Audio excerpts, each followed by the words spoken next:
ఫిబ్రవరి 14న జరిగే అధిక జన మహాసంకల్ప సభకు లక్షలాదిగా తరలిరండి. స్థలం Bible mission grounds, Nagarjuna university ఎదురుగా, గుంటూరు. ఉమ్మడి ఆంధ్రప్రదేశ్ నుంచి ఆంధ్రప్రదేశ్ విభజన తర్వాత విజయవాడ రాజధానిగా ఏర్పడింది. విజయవాడ రాజధాని చేసుకుని తెలుగుదేశం ప్రభుత్వం 5 ఏళ్ల పాటు పాలన సాగించింది.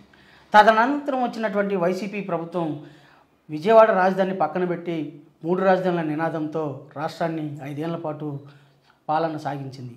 ఈ నేపథ్యంలోనే మరోవైపు వైసీపీ నాయకులు 5 ఏళ్ల తర్వాత 3 రాజధానుల నినాదాన్ని పక్కన పెట్టి నేడు హైదరాబాదును మరో 5 ఏళ్ల పాటు కొనసాగించాలి అనే నినాదంతో ప్రజల ముందుకు వస్తున్నారు.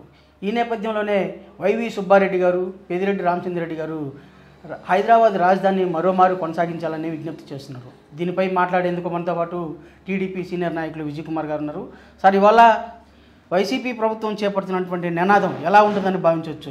హైదరాబాద్ను మరోమారు రాజధాని కొనసాగించాలంటున్నారు, అది ఎలా భావించాలి మీరు? నిన్న ఏదైతే వైవి సుబ్బారెడ్డి గారు ఆంధ్ర రాజధానిని మళ్ళీ మనం ఉమ్మడి రాజధాని ఏదైతే ఆ రోజు తెలంగాణలో మనకు రాష్ట్ర విభజనప్పుడు తెలంగాణలో హైదరాబాద్ని ఉమ్మడి రాజధానిగా 10 సంవత్సరాలుగా ఏదైతే ఆ రోజు ప్రకటించారో దాన్ని మా నాయకులు చంద్రబాబు నాయుడు గారు మీ ఉమ్మడి రాజధాని మాకు వద్దు అంటూ ఆంధ్ర రాష్ట్రానికి వచ్చి అమరావతిలో బస్సులో కూర్చొని అమరావతి నిర్మాణం, అక్కడ అసెంబ్లీ కావచ్చు, హైకోర్టు కావచ్చు, ఈ నిర్మాణాలన్నీ కూడా పూర్తి చేసి అక్కడ పరిపాలన సాగించి అమరావతిని ప్రపంచంలోనే ఒక ప్రత్యేక నగరంగా తీర్చిదిద్దాలి, ఆంధ్ర రాష్ట్ర అమరావతిని ఒక ప్రపంచం గుర్తించదగ్గ నగరంగా తీర్చిదిద్దాలని చెప్పేసి ఆ రోజు మా నాయకుడు చంద్రబాబు నాయుడు గారు అమరావతిని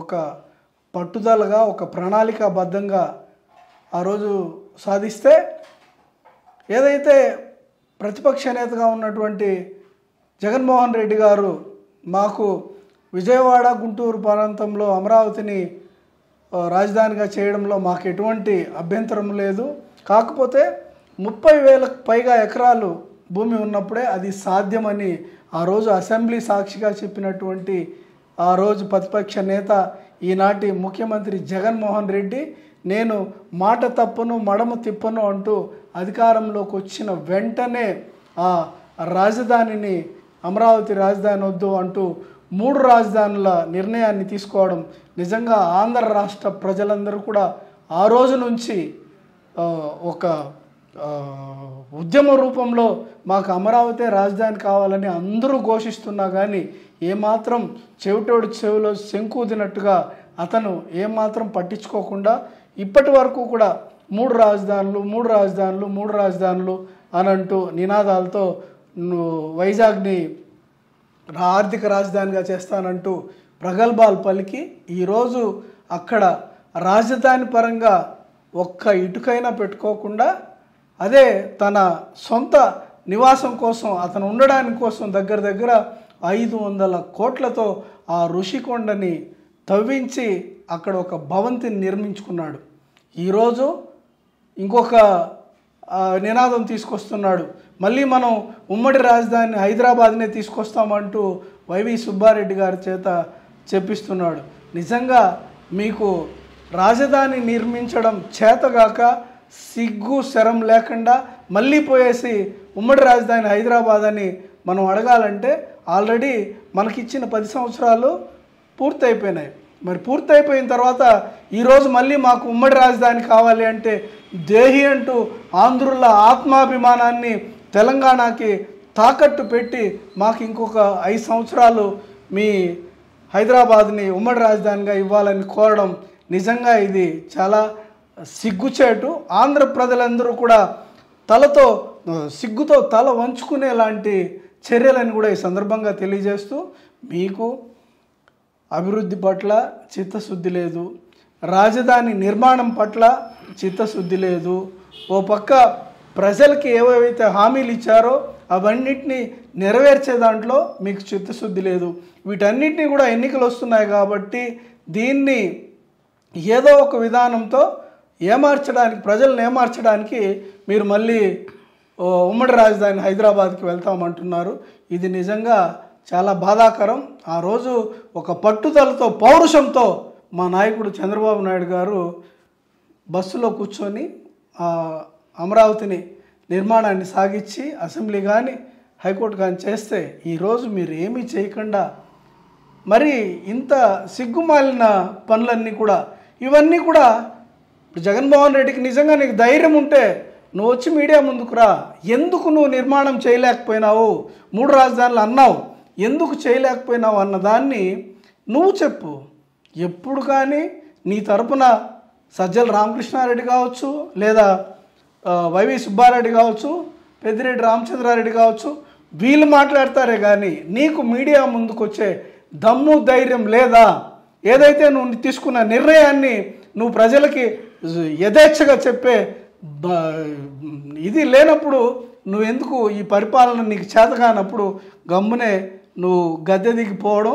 నువ్వు దిగినా దిగిపోయినా మా రాష్ట్ర ప్రజలందరూ కూడా, ఆంధ్ర రాష్ట్ర ప్రజలందరూ కూడా నిన్ను ఎప్పుడెప్పుడు గద్దె దించుతామా, నిన్ను నీ పార్టీని తరిమి కొడదామా అని సిద్ధంగా ఉన్నారని కూడా తెలియజేస్తారు. వైవి సుబ్బారెడ్డి గారి వ్యాఖ్యలు, అలాగే మంత్రి పెద్దిరెడ్డి గారి వ్యాఖ్యలు వాళ్ళు వ్యక్తిగతంగా పరిగణించాలా, లేదా ముఖ్యమంత్రి వెనకాల నుండి ఎలాంటి వ్యాఖ్యలు చేపిస్తున్నారని భావించవచ్చా? ఎలా భావించవచ్చు? ముఖ్యమంత్రి చెప్పకుండా వైవి సుబ్బారెడ్డి కానీ అలాగే పెద్దిరెడ్డి రామచంద్రారెడ్డి గారిని కానీ ఎప్పుడు చెప్పరు. మనం ఈ 5 సంవత్సరాల్లో కనుక మనం ఈ జగన్మోహన్ రెడ్డి పరిపాలన అంతా కూడా చూసినప్పుడైతే ఎక్కడ కానీ ఏ నిర్ణయం తీసుకున్నా ఆ నిర్ణయాల్ని అతను ఎప్పుడో వచ్చి బయట చెప్పిన సందర్భం ఏ రోజు చూడలేదు మనం. ఎందుకంటే ఏదైనా సజ్జల రామకృష్ణారెడ్డి, వైవి సుబ్బారెడ్డి కావచ్చు, ఇంకొకరు కావచ్చు, వారి ద్వారా తెలియజేస్తున్నాడే తప్ప అతను డైరెక్ట్గా వచ్చి నాకు తెలిసినంత వరకు ఒక ప్రెస్ మీట్ పెట్టి ఆ విలేకరులకు అందరికీ కూడా ఆ విషయాన్ని తెలియజేసి మళ్ళీ వాళ్ళు తిరిగి అడిగిన ప్రశ్నలకు సమాధానం చెప్పిన దాఖలాలు అయితే ఇప్పటి వరకు ఈ 5 సంవత్సరాల కాలంలో మేము ఎప్పుడు చూడలేదు. కాకపోతే అంతకుముందు మాత్రం పాదయాత్రలో మాత్రం మొత్తం ఇతనే మాట్లాడాడు. ముఖ్యమంత్రి అయిన తర్వాత మాత్రం ఒక్కరోజు కూడా ఏదన్నా పబ్లిక్ మీటింగ్లో ఏదో రాసిచ్చింది అటు తీసుకొచ్చి చదివేసి బటన్ నొక్కి వెళ్ళిపోవడం తప్పితే ఆయన ఒక విలేకరుల సమావేశం పెట్టి ఈ రాష్ట్ర అభివృద్ధి మీద కావచ్చు, 3 రాజధానుల మీద కావచ్చు, దేని మీద అయినా కావచ్చు ఆయన మాట్లాడిన సందర్భం ఇంతవరకు ఎప్పుడూ లేదు అని తెలియజేస్తున్నాం. కేంద్ర ప్రభుత్వం ప్రకటించినటువంటి 2015 పాటు రాజధాని అంశం మొన్న జూన్ నాటికి ముగిసింది. అయితే ఇప్పుడు మరోమారు ఒక 5 ఏళ్ళు కొనసాగించాలనే ప్రతిపాదనని ఎలా భావించవచ్చు? అంటే తెలంగాణ ప్రభుత్వం కూడా యాక్సెప్ట్ చేసే అవకాశం ఉంది, ఎలా భావించవచ్చు? మీరు ఎలా భావిస్తున్నారు? ఇది కేవలం ఎన్నికల ముందు ప్రజల్ని డైవర్ట్ చేయడానికి, మభ్యపెట్టడానికి తప్పితే ఇందులో ఏమాత్రం దీనికి అవకాశం లేదని కూడా ఈ సందర్భంగా తెలియజేసుకుంటూ, ఉమ్మడి రాష్ట్రంగా ఉన్నప్పుడు వేరే రాష్ట్రాలతో నీటి సమస్యల మీద కొట్లాడుకునేవాళ్ళం. ఈరోజు చూస్తూ ఉంటే ఆంధ్ర తెలంగాణ నీటి కోసం కొట్లాడుకునే పరిస్థితి, అంటే అన్నదమ్ముల్లాగా ఉన్న మనము నీళ్ళ కోసం కొట్టుకున్న పరిస్థితి ఈరోజు చూస్తున్నాం మనం. మళ్ళీ వాళ్ళు కట్టుకున్న రాజధానిలో పోయేసి మళ్ళీ మనం పోయేసి మాకు కూడా ఇవ్వండి అని అడిగితే వాళ్ళు ఎందుకు ఒప్పుకుంటారు? అడిగే ఇది కూడా అది ఆంధ్రుల ఆత్మ గౌరవాన్ని కించపరిచినట్టే అవుతుంది, తెలంగాణకి తాకట్టు పెట్టినట్టు అవుతుంది. కాబట్టి ఈ నిర్ణయాన్ని తెలుగుదేశం పార్టీ తరఫున మేము ఖచ్చితంగా తీవ్రంగా వ్యతిరేకిస్తున్నాం. రానున్నది తెలుగుదేశం జనసేన ఉమ్మడి ప్రభుత్వం. మా ప్రభుత్వంలో ఖచ్చితంగా అదే అమరావతిని మేము నిర్మాణం చేసి అక్కడ ఆల్రెడీ చంద్రబాబు నాయుడు గారు ఆ అమరావతి నగరం ద్వారా 1,00,000 కోట్ల సంపద సృష్టికి శ్రీకారం చుట్టారు. అది ఖచ్చితంగా తెలుగుదేశం జనసేన ఉమ్మడి ప్రభుత్వం దాన్ని సాధించి తీరుతుంది, అభివృద్ధి దిశగా ఆంధ్రాని తీసుకెళ్తుందని కూడా ఈ సందర్భంగా తెలియజేస్తుంది. ఎన్నికల సమీపిస్తున్న నేపథ్యంలో తెలంగాణ అంశంతో పాటు రాజధాని అంశాన్ని కూడా వైసీపీ ప్రభుత్వం చర్చకు తీసుకొచ్చింది. ఈ నేపథ్యంలోనే దీన్ని ఎలా భావిస్తారు? అంటే తెలంగాణ రాజకీయ పార్టీ కూడా దీన్ని ప్రోత్సహిస్తుంది, దీన్ని వెనక ఉందని అని భావించవచ్చా?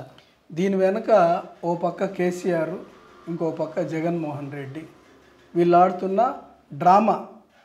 ఎందుకంటే తాను చేయలేక నెపం వాళ్ళ మీద నెట్టడానికి ఈరోజు తాను అమరావతిని రాజధాని నిర్మించే శక్తి సామర్థ్యాలు తనకి లేకుండా ఒక సంపద సృష్టించడం తెలియకుండా ఒక అనుభవ రాహిత్యంతో ఈ 5 సంవత్సరాలని ఆంధ్ర రాష్ట్రాన్ని అతలాకుతలం చేసి ఆంధ్ర రాష్ట్ర ఆర్థిక వ్యవస్థని చిన్నాభిన్నం చేసి అన్ని వ్యవస్థల్ని కూడా నాశనం చేసినటువంటి ఈ జగన్మోహన్ రెడ్డి ఎన్నికల ముందు కేసీఆర్తో కలిసి ఆడుతున్న డ్రామానే తప్పితే దీంట్లో అతనికి ఈ రాజధాని నిర్మాణం మీద చిత్తశుద్ధి లేదు కాబట్టి తను ఎలాగో ఇంటికి వెళ్తున్నాడు. ఈ ఎన్నికల తర్వాత అతను హైదరాబాద్లోనే ఉంటాడు కాబట్టి రాజధాని కూడా హైదరాబాద్ ఉంటే ఈ ఆంధ్రాకు వచ్చే అవకాశమే ఉండదు నాకు, కాబట్టి రాజధానిని హైదరాబాద్లో ఉంచాలి అని ఆయన మరోసారి బిచ్చమెత్తుకునే ప్రయత్నం చేస్తున్నాడు. రాజకీయంగా లబ్ధి పొందేందుకే రానున్న ఎన్నికలను దృష్టిలో ఉంచుకొని వైసీపీ ప్రభుత్వం ఆడుతున్నటువంటి డ్రామాగా తెలుగుదేశం పార్టీ అభివర్ణిస్తున్నది. వీడియో జర్నలిస్ట్ మణితో రవి, తిరుపతి. మరిన్ని వీడియోస్ కోసం ఛానల్ ని సబ్స్క్రైబ్ చేయండి. లేటెస్ట్ అప్డేట్స్ కోసం వాట్సాప్ ఛానల్ ని ఫాలో చేయండి. అండ్ లింక్ డిస్క్రిప్షన్ లో ఉంది.